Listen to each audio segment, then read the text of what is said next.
We had two good players of the week, and they go by the names of. Wait, let me guess. Was it Scotty Barnes? Nah, Was it Brandon he Ingram? wasn't good enough. No, he Was it wasn't good RJ enough. Barrett? He Was it wasn't good Jamal enough. Shed? It was the Raptors' real Nah, All-Star. not That's what it him. was. Not It was him. the You Raptors' told real me it All-Star. was a Raptor. I'm trying to figure it out. Was it IQ. Jakob Poeltl? Did It he was come the back from IQ injury? guy.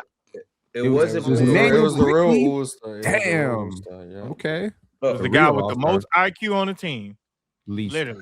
IQ on It was absolutely Emmanuel Quickley and Luka Doncic. They got Western and Eastern Conference Players of the Week. Fellas, thoughts on these two? You see their stat lines. I wouldn't have gave Emmanuel Luka Quickley, shit. 25, almost 7 rebounds on 61% from the field. The Raptors went 4-0 during that stretch. Luka Doncic, the Lakers went 2-1. He scored 34 points, 10 rebounds, 9.7 assists. Thoughts on these two? Well deserved. Shout out Quickley. Shout out Quickley. Absolutely. Shout out Quickley. And by Shout the way, out Quickley. What the hell? and Quickly. Quickly. Yeah, That's what we it said. said. It's not Quig, not with a G. It's Quickly. Yes. It Yeah, might sound exactly. like a G, but it's Manuel Quickly. Quickly. Yes, Manuel Quickly. Okay, But shout outs to Emmanuel Quickley. Are we saying it too quickly? My God. Might be saying it too Shout quickly outs for to sure. Emmanuel Quickley. Yeah. Anyways, the Raptors have had a horrible stretch in December with their offense. Horrible. And he was a part of it. He was making a lot of really, really bad reads in the half court. Teams are able to zone up against the Raptors with no consequence because he can't beat the zone and he wasn't hitting his shots. The Raptors had, I think, the 20th or 28th ranked offense through most of December. It was tough times. Since Christmas, they have turned it around. They are now a top 12 offense over that stretch. He's been a huge part of it. Huge part of it. He's getting off the ball. Yeah. He's playing closer to his role in New York. Now, unlike his role in New York, there's no Julius Randle here. Well, there's something close to it. There's no Jalen Brunson. So he's playing a lot of these two guard lineups with Jamal Shed, who was interestingly enough snubbed for the rookie sophomore game. That lineup, the two of them, Jamal at the 1, Quickley at the 2, is actually the Raptors' most positive 2-man lineup that has played over 200 minutes. I actually like that lineup, and I remember watching them against Oklahoma City, where, especially late in the game, he does a really good job at relocating when you got this offense where you got Brandon Ingram at the right elbow. He's operating at the right elbow, and Quigley's in the corner.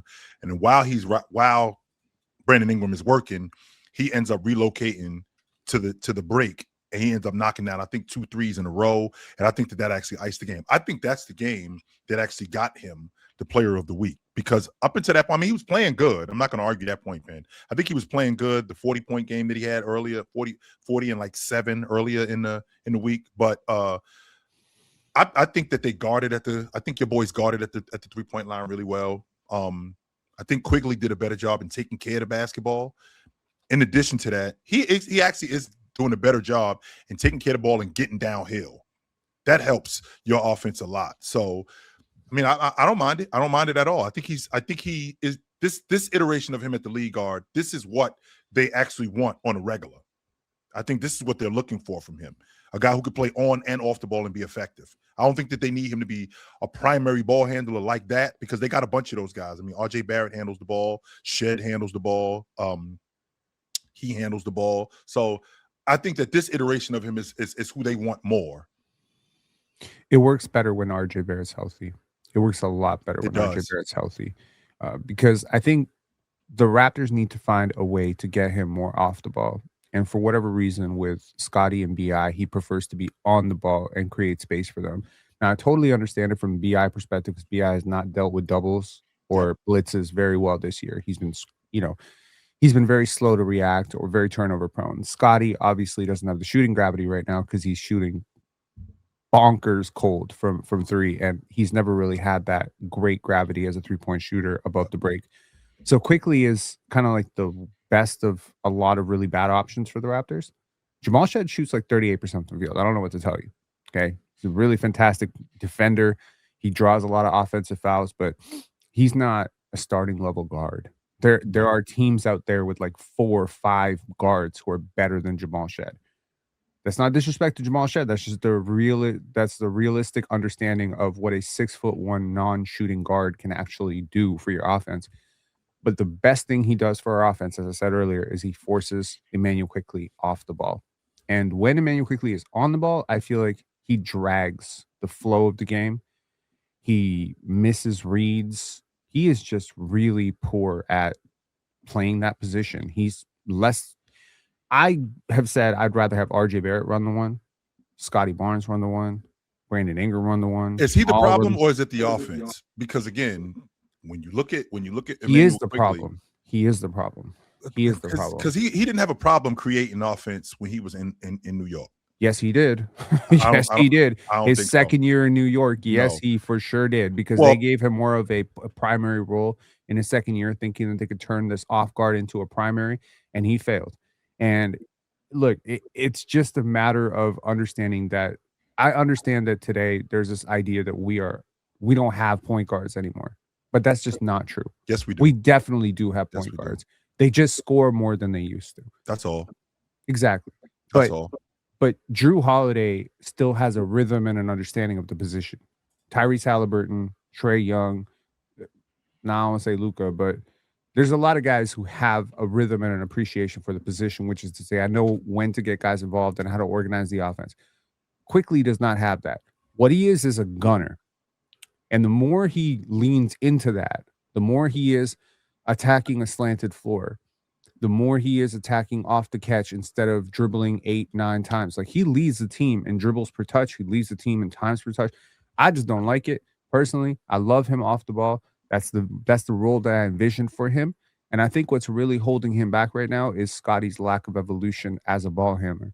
If Scotty can get to that level where he can handle pick and roll possessions a little bit more competently, if Ingram could do it, then Quickley sliding off the ball is actually a lot more interesting. If he could also become a better screener, then we could do some of that Draymond Steph stuff.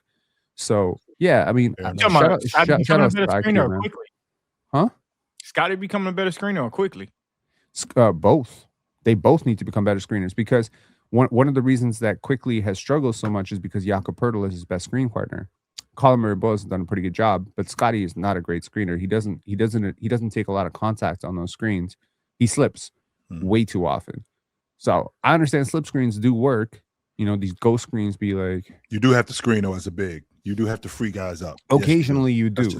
I mean, the slip gimmick becomes a little bit tired when you never make contact. Sure. So, you know, Scotty's doing a lot defensively. I understand he want to protect his body a little bit, but yes, Immanuel Quickley does need a screener to get an advantage, because it's just like with New York. Like, he was always that third option, kind of just attacking tilted offenses that were already responding to Julius Randle or RJ Barrett or Jalen Brunson. He needs that here too. He cannot be your like, I create everything guy. That can't be it. From an athlete standpoint, Penn, where do you think Quickley is? Because like that's what I'm talking about. But his skill set doesn't. I mean, it's comparable to him being an athlete, but it's comparable in ways that don't make him a better player. Chill. As a point guard, he's a 6'3" guy with a 6'8" wingspan. That is a very good size for a point guard position. A lot of people think he's undersized. He's gotten stronger over the last couple of years. That's very good. He is actually competing on the defensive end. When we traded for Immanuel Quickley in Toronto, a lot of us were expecting a really good defender to come to Toronto. We didn't get one. For the last couple of years, I don't think he's been great. But this year, he's been better, especially lately. He's been a lot better defensively. He can be disruptive.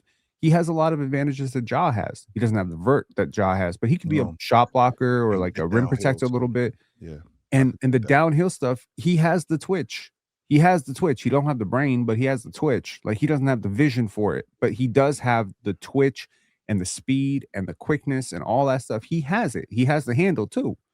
He has a handle. He has a good shot. His shot is a little bit low. His release point is a little bit flat. So sometimes, you know, it's a little bit harder for him. He needs a lot more space. It's a little bit like Tyrese Halliburton, to be honest. Not really that good one-on-one going up against guys. Not really that. I mean, he could get downhill, but not really as good. And I'm sure I'm in the minority, but I just remember him as a younger player. I feel like Tyrese Maxey turned into what he should have been, to be honest with you, when I watch Quickley, because I'm seeing the athlete, I'm seeing the get downhill, I'm seeing his ability to shoot the basketball. I feel like Tyrese Maxey turned into what I feel like Quickley should have been. What's the separation between these two? the separation is Tyrese Maxey being able to get to the rim and score it at the rim. And not just score it at the rim, also his ability to separate from guys when he has the basketball. Because Tyrese Maxey, I mean, he will compete on the defensive end. He'll get in the passing lane. In addition to getting the pay, he will stay in front of guys. I think he is. I do. I think Quickley's a better defender, but Tyrese Maxey will compete. But I just when I watch him, I think that Tyrese Maxey puts so much pressure on the defense getting to the basket. And when I look at Quickley as an athlete and getting downhill, I'm like, that's what you should have been. That's what I'm seeing when I see him. I think Maxey's release is a little cleaner, especially on contested jumpers. I feel like he needs a little less space. And I think that lack of space that he needs is what opens up the driving game. I don't actually think they're that far apart as athletes.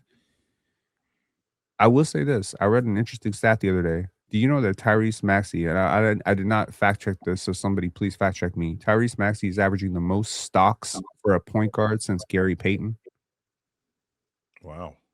That is insane. Sounds about right, yeah. And he's not a great defender at all. Wow. But crazy that he is that active as an event disruptor. And since we're on the subject, Ron, of not great defenders, there's a reason why I thought that Luka was the best scorer in the game. And the reason why I thought that Luka was the best scorer in the game is because there aren't many guys that can get to where they need to get to and where they want to get to at the same time and do it.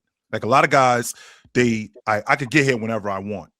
But Luka knows this is where I need to get to, and he consistently does it, especially when he gets going. It's almost, not almost, I take almost back. It is impossible to deal with him when he's in that space as a bucket getter, getting to where he needs to get to, whether it's the 15-foot line, whether it's creating separation, whether it's getting a smaller guard on him, whether it's getting a big on him and basically dragging him out to the deep water. Luka is just fantastic as a scorer. I just think that SGA this season has made it look cleaner than what Luka has. But, I mean, Luka, I've always felt like he was the best bucket getter in the game. And what he's been doing over these last couple of games, like I think the last like maybe week or 2 weeks, his jump shot looks like it's coming back. He's taking better care of the basketball. He's actually making free throws, which helps. As a lead guard, I mean, to not be able to make free throws is a big deal. Like, you're the primary ball handler, you got to make free throws. And the fact that he's been making free throws, I think he had a 15 free throw game. He only missed one free throw. I mean, I think that's a big deal. So, shout out to Luka. Yeah. Sure. After going 1 for 7 against Memphis, over the next 12 games, Luka is shooting 40% from 3. Yeah. Yeah. That's a healthy sample size. 12 and games. I think a lot of that is he's getting better. He's getting quality looks, right? And I could get looks where, you know, I'm creating separation, but that might not necessarily be my spot. That might not necessarily be my shot. I think that Luka is putting himself in space where he can make the shots that he used to be able to make. That's why I think that I don't know. I think Luka is the type of player that 3-pointer just gonna come in waves. Some for a couple of weeks he might hit, and then for a couple of weeks he might not hit. It's just coming in waves. Kind of remind me of, like, obviously not in player sense, but like, remember like Bonzi Wells used to have like stretches where he smack shit, and then he have stretches you'd be like, what the hell are you doing? Like, that's kind of how Luka jump shots is. Like, so you're saying he's streaky? Yeah, he's a streaky shooter for sure. Like, and it has a lot to do with he just take badass shots sometimes. Sometimes he just take badass shots, but I don't know, man. I was under the, you know, under the thought that Luka was a better scorer than SGA, but I kind of got to walk that back a little bit because, like, SGA is just far more consistent at doing the same shit every night. Like, Shea doesn't have like a crazy volume of threes while doing it too. Like, he's getting it from the 2, he's getting it from the free throw line. Like, he might make a couple threes, you know, every now and then, but for the most part, Shea getting to the same shots every game. He getting to the same shots, and that shit is just cash. So I think there's more value in that. I think maybe we just getting bored. Maybe we just getting bored by what Shea is doing, but I think it's so much value in just being consistent and doing the same shit every night. And I think that's probably what makes him the best scorer in the game, to be honest. Ron, is it a big gap though? No, it's not a big gap, but I think I would favor SGA just because of the consistency of doing what he does every game. It's the panel. Religion get built on cam. Where the check throw smoke and the host go ham. You ain't never seen hoops out here did raw. Every take I wait, every night we drop. This it's that barbershop. Courtside, worldwide tone. Welcome to the only show that really feel like numbers jumping like the score.